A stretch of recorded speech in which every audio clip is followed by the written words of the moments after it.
김미연 목사님이십니다. 예. 김미연 목사님하고 계속 제가 방송을 좀 해보려고 했는데 너무 바빠갖고 못했는데 개표 상황표 좀 정리를 좀 많이 하셨죠? 네. 간단하게 이따 공청회도 얘기할 거긴 하지만 간단하게 예, 종류별로 좀 얘기 좀 해주시겠어요? 네, 지금 이번 대선은 개표 상황표를 보면은 네. 이거는 선거가 아니고 완전히 조작이에요. 조작. 네. 뭐라고요? 선거가 아니고 뭐라고요? 조작. 완전히 조작이요. 그럼 어떻게 조작이 되었는가? 오늘 간단하게 몇 가지만 이야기하도록 하겠습니다. 종류별로 얘기 좀 해주세요. 첫째는 네. 유령투표. 유령투표. 유령투표가 왜 생기느냐? 이건 누가 표를 이어서 생기는 것도 유령투표지만은 근본적으로 전자개표기 조작으로 생기는 유령투표입니다. 유령투표의 결과는 전자개표기를 통해서 표를 전국적으로 배분하다 보니까 생기는 현상이 유령투표입니다. 네. 특히 플러스 1, 한 표가 아주 많거나? 한 표가 많은 것은 한 표가 많은 것이 별 게 아니고 그것이 아니고 전자개표기를 통해서 조작의 결과로 나타난 현상입니다. 그래서 유령투표가 가장 지금 현재 심각한 문제가 드러나고 있습니다. 그게 한 표가 많거나 한 표가 적거나 할 수가 한 표 적은 거는 관계가 없고 많은 것은 거의 다 개표기 조작의 결과입니다. 그렇기 때문에 안 된다. 안 되는 정도가 아니고 이거는 검찰에서 우리가 내란 범죄로 중앙선관위 상임위원 사무총장 그리고 전산 서기관을 검찰에 고발했습니다. 검찰에서 이것을 조속히 이제는 수사를 해야 돼. 즉각 구속해서 수사를 해야 될 사항이지 이것은 따질 것이 없어요. 첫 번째 유형으로는 유령투표. 유령투표. 유령투표가 전국적으로 엄청나게 쏟아져 나왔습니다. 거의 모든 선거구마다 유령투표가 없는 것이 없을 정도입니다. 그 다음에 두 번째 투표가 문제가 뭐냐? 공직선거법에 반드시 해야 할 수개표를 전혀 하지 않았습니다. 뭘 하지 않았다고요? 수개표. 수개표를 왜 해야 되는지를 우리 국민들이 알아야 됩니다. 전자개표를 통해서 100매가 나오면은 그 속에서 표가 조작된 표가 있는가 없는가, 조작된 표가 있는가 없는가를 밝히는 것이 수개표입니다. 그러니까 그것을 정상적으로 하면 조작된 표가 밝혀지니까 수개표를 안 하고 집어던진 것입니다. 그래서 수개표 하는 이유는 뭐냐? 홈표, 다시 말하면은 박근혜 표 속에 문재인 표가 들어간 이 홈표를 찾지 않기 위한 하나의 수단입니다. 또 무효가 된 표, 이런 것이 박근혜 표 속에 들어간 것을 찾지 않기 위한 수단으로 전국적으로 거의 대부분이 수개표를 하지 않았습니다. 이 수개표를 라는 의미는 뭐냐? 투표지를 효력이 있나 없나 유무, 있나 없나 유무를 검사하는 거기 때문에 그것을 투표지 효력 유무를 검사하지 않으면은 그 자체가 개표 무효입니다. 아시겠습니까? 네.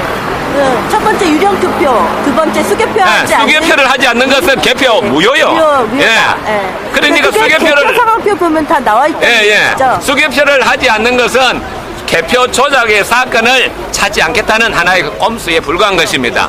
그러고 수개표를 하지 않기 때문에 결국 178조 개표 진행의 원칙을 정면으로 위반했습니다. 그래서 개표 진행 원칙을 위반했기 때문에 개표 무효가 되는 것입니다. 아시겠어요? 개표 무효는 선거 무효죠. 그 다음에 또 무슨 사건이 있나고 하면은 대구 북구를 통해서 우리가 볼 수도 있고 여러 가지 있는데 개표가 투표 중에 개표기가 돌렸다는 정황들이 여러 건이 지금 여기 나타나고 있습니다. 이제 투표를 하고 있는데? 그렇지. 투표를 하고 있는데 개표기 지 혼자 돌아갔다는 겁니다. 한번 보세요. 보입니까? 요거는 유령투표구나. 유령투표고. 개표를 하고 있는데 투표기를 돌렸다는 것이죠. 투표기를 돌렸다는 것이 지금 전국적으로 많이 나타나고 있습니다. 여기 유령투표는 말할 것도 없고. 말로만 해주세요. 아시겠어요? 그래서 대구 같은 경우에는 4시 43분에 투표기를 돌렸어요. 4시 43분에 해서 그것이 5시, 6시까지 계속해서 한 7, 8건이 계속해서 쏟아져 나왔어요. 안동도 마찬가지. 안동은 오전 6시에 개표기 돌렸다고 찍혀 있어요. 그래서 개표 상황표는 그것이 정확해야 되거든. 그렇죠? 그 시간도 정확해야 되고, 무게를 해야 되고, 그걸 갖다가 누가 선관위원장이 사인을 하기 때문에 그것이 만약 무결하지 않는 것은 직무유기요. 그렇죠. 직권남용이고. 네. 예. 그래서 이것은 또 불법이요. 예. 그래서 이런 현상들이 너무나 심각하게 그 다음에 또 개별상황부에 여기 보면은 예. 시간이 안 적혀 있는 거군요. 위원장 공부 시간이 없어. 이거는 완전히 무료요. 네. 예. 이게 인천 남동구에 되고 성북구에 되고 여러 가지 나타나는데 이런 것을 갖고 이것을 갖고 대통령 선거에 사용했다는 것은 허위 공문서를 갖고 허위 공문서 아시겠어요? 허위 공문서를 갖고 대통령을 당선시켰으니까 이것은 뭐냐 하니까 형법 87조 내란 범죄에 해당되는 것입니다. 아시겠어요? 예. 뭐 때문에 허위 공문서를 갖고 문서가 허위 공문서를 갖고 그걸 정확하지 대통령 않고. 당락에 직계에 이었으니까 이것은 국헌을 문란한 거고 국헌을 유린한 거기 때문에 이것은 무슨 죄에 해당된다고요? 내란 범죄. 형법 87조 내란 범죄입니다. 내란 범죄. 아시겠습니까? 네, 예. 또 그것뿐만 아니라 도표 반드시 지금 미분류가 많이 쏟아져 나옵니다. 미분류는 조달청 공개 자료도 조달청 물품 공개 자료도 그렇고 선관위 내부 공무원도 그렇고 5% 이상이 되면은 전자개표기를 사용할 수가 없어요. 네. 사용하지 못하도록 규정을 해놨어요. 그런데 5%가 아니라 50%까지 넘어가는 데가 있어요. 정읍에는. 그다음 강남은 20%, 30% 무더기로 미분류가 쏟아져 나와요. 그럼 그걸 사용해야 됩니까? 사용하지 말아야 됩니까? 하지 말아야죠. 못하는 거죠. 그걸 전자개표를 거다 치우고 손으로 개표를 해야 되고 손으로 수기를 해야 돼요. 그럼에도 불구하고 소개표를 안 하고 그 불량 장비를 갖다가 계속 밀어붙이는 거예요. 이건 뭐요? 직권남용이요. 직권남용에 직무유기요. 이거 전부 다 이거 이 사람들을 법원에 검찰이 고소를 해서 이거 법의 심판을 받게 해야 됩니다. 예? 이렇게 불법이 많이 자양됐어요. 예, 보세요. 이 미분류. 이렇게 미분류가 쏟아져 나왔어요. 예? 예. 오차율이 23.49%. 심지어 정읍에는 50몇 %가 있어요. 정읍에는. 예. 이렇게 쏟아져. 이게 나오면 5% 이상이 나오면 사용하지 말았고 자기네들 내부 규칙에도 해놨어요. 예? 이렇게 함에도 불구하고 영등포도 그렇고 서초도 그렇고 서울이 더 심해요. 예, 전북 정읍에는요. 오차율이 54%가 나왔어요. 이런 것을 사용할 수 없는 것을 갖다가 사용을 했다는 것은 직권남용이요 직무유기에 해당되는 것입니다. 알겠습니다. 그래서 전반적으로 이 허위 문서를 갖고 쉽게 말하면 대통령이 당선시켰기 때문에 이 모든 선관위는 내란 범죄에 해당하고 각 지방선관위는 헌정문란죄에 해당되는 것입니다. 그래서 네. 저희들이 지금 중앙선관위 상임위원 그리고 사무총장 그리고 전산 전문가를 형법 87조 내란 범죄로 지금 6월 28일 날 고소했습니다. 그리고 전국 지금 선관위를 지방선관위를 지금 계속해서 국헌문란죄로 고소해 나가고 있습니다. 대전을 지금 고소 일단 했습니다만은 일단은 기각을 시켰습니다만은 대전, 광주, 익산, 정읍, 여수, 순천 그리고 이제 목포 비롯해서 전국적으로 전국 선관위를 불법 선거, 부정선거에 개입한 선관위를 이번에 전체적으로 검찰에 고소할 것입니다. 네, 마치겠습니다. 네, 감사합니다. 감사합니다. 유권소에서는 지금 대법원장과 유엔에 네. 청구를 하지 않았나요? 청원을 청원했습니다. 네, 청원을 하지 않았나요? 네, 청원했습니다. 네, 그 결과는 아직 안 나오고 있나요? 유엔 청원 결과들은 네. 1개월에서 3개월 내에 네. 결과를 피드백하도록 되어 있는 상황이고요. 네. 지금 현재 2, 3주 안에 결과가 나올 걸로 기다리고 있습니다. 예. 기다리고 있는 상황이시군요. 네, 맞습니다. 이거 갖고 계신 거 설명 좀 해주시겠어요? 이게 지금 뭔가요? 네. 이거는 이거 옛날에 많이 떠다니던 그림인데 네. 전자개표기 잘 되고 있다고 안병도. 네. 네. 안병도가 네. 2000 몇 년도에 홍보하던 거거든요. 2010년도에. 네, 2010년도에. 네네. 유권소에서는 무슨 얘기를 하고 싶으신가요? 유권소에서는 유엔 청원을 하면서 세 가지 문제를 유엔 청원을 했습니다. 네. 첫 번째 문제는 국정원의 불법적인 선거 개입에 대해서 네. 비판하는 내용을 청원을 했고요. 네. 두 번째는 부정개표에 대해서 정리를 했습니다. 많은 분들이 유권소가 부정개표보다는 국정원 문제에만 청원의 내용을 포함했다고 생각하시는데, 그것은 저희가 유엔 청원에서 청원문 내에서 부정개표 문제를 네. 국정원 문제도 훨씬 더 많은 분량을 아, 그래요? 예, 포함해가지고 분석을 해서 청원에 포함시켰습니다. 아, 몰랐습니다.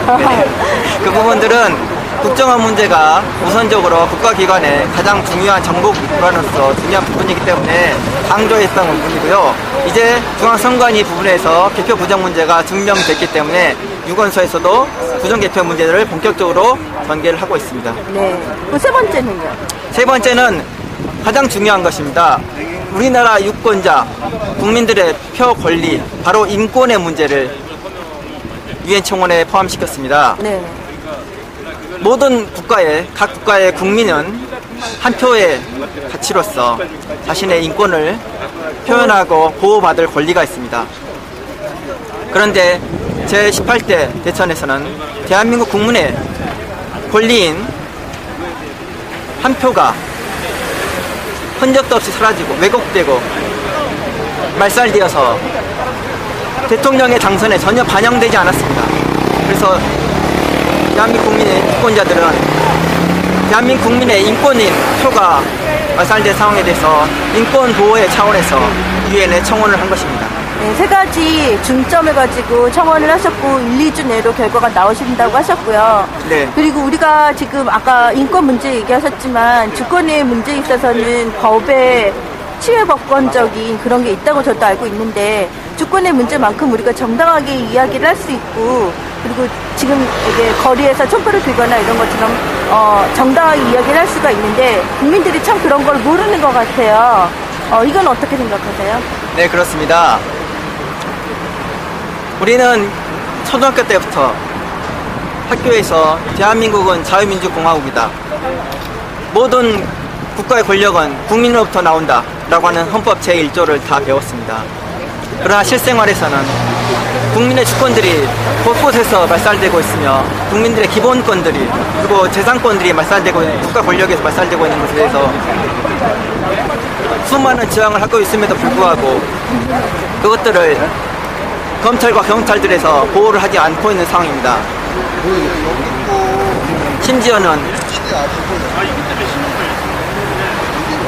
4.19 의결을 통해서 그 가치를 다시 밝힌 헌법 114조 중앙선관위법에 명시하고 있는 중앙선관위가 공정선거를 주관하고 정치에 개입하지 못하고 있는 부분에 하는 것이 금지되어 있는 것에 대해서, 정치에 개입하는 것이 금지되어 있는 것에 대해서 조차도 모든 언론과 검찰과 경찰들 그리고 정치인들을 총동원해가지고 국민들이 그것을 알고 거기에 대해서 중앙선관위가 바른 처벌을 받을 수 있도록 하는 것을 알리는 것을 막고 있습니다. 심지어 국내 언론 그리고 민주 언론이라고 하는 다양한 언론들에서조차도 이 중앙선관위의 개표 부정의 문제를 입을 다물고 있습니다. 유권자 여러분, 국민 여러분, 우리 한 표를 지킵시다. 알겠습니다. 감사합니다. 네, 감사합니다. 입장을 했습니다. 아까 발언도 하셨어요, 원장님께서. 국민행동 쪽에서는 어떻게 앞으로 이 방향을 잡아서 계속 이렇게 운동을 해가실 건가요? 예, 우리 국민행동에서는 지금 준비위가 행동하고 있습니다. 준비가요? 네, 네. 그래서 이번 토요일 날 그 철도회관에서 총회를 가지고 네. 정식 집행부를 이제 선출하게 됩니다. 네. 그러면 이제 공동 대표단과 운영위원 14명 네. 합해서 14분을 선출하게 되는데, 선출해서 우리 국민행동에서는 지금 촛불 바람이 불고 있는데, 이 촛불 바람이 민주당, 그렇지 않으면 한서정 그 촛불 집회, 그런 사람들과 연대를 해서 사람들이 촛불의 순수한 의미를 죽이고 대선 불법 선거 국정원 게이트를 오히려 박근혜 임기를 보장해주는 이런 촛불 집회가 되지 않도록 관리하고 공동 행동을 할 수 있도록 전력을 기르려고 합니다. 한마디로 말해서 예. 이 부정선거의 중심을 가지고 가시겠다는 말씀이시군요. 그쵸. 네. 대표 부정과 더불어서 네. 총체적 부정선거, 국정원, 이제 여론 조작하는 이런 부분들, 일베라든지 이런 시발단, 그리고 문정훈 목사, 징역 받았으니까 당연히 이 소송이나 아니면 그것도 얘기를 해야 되는데 국정원 문제로만은 아니기 때문에 총체적으로 가시겠다는 말씀이신 거죠? 그죠.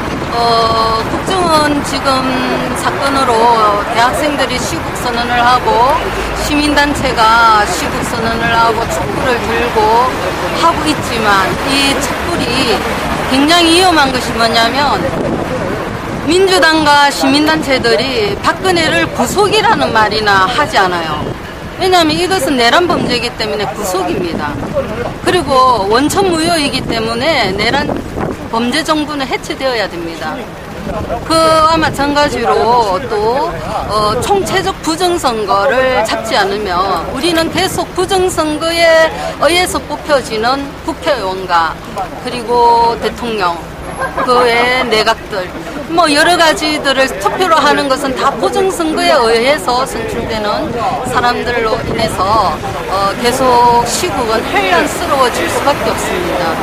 혼란이 그 끝이 어디냐면 문란하게 되고 이렇게 되면 정의는 죽고 부정한 것, 힘 있는 것 그리고 힘을 쓰는 사람들만 팽배하게 되어서 국가가 부도나고 국가가 또 심지어 없어지기도 할 수 있기 때문에 이번 우리 국민행동에서는 이런 흔들림에 흔들리지 않도록 학생들과 시민들 그리고 민중들 우리 국민들이 함께 지혜롭게 부정선거, 불법선거, 총체적 이런 부정선거를 파헤치고 정의로움이 밝히도록 하겠습니다. 네, 알겠습니다. 우리 주권 지키기에 꼭 앞장서 주시기 바랍니다. 감사합니다.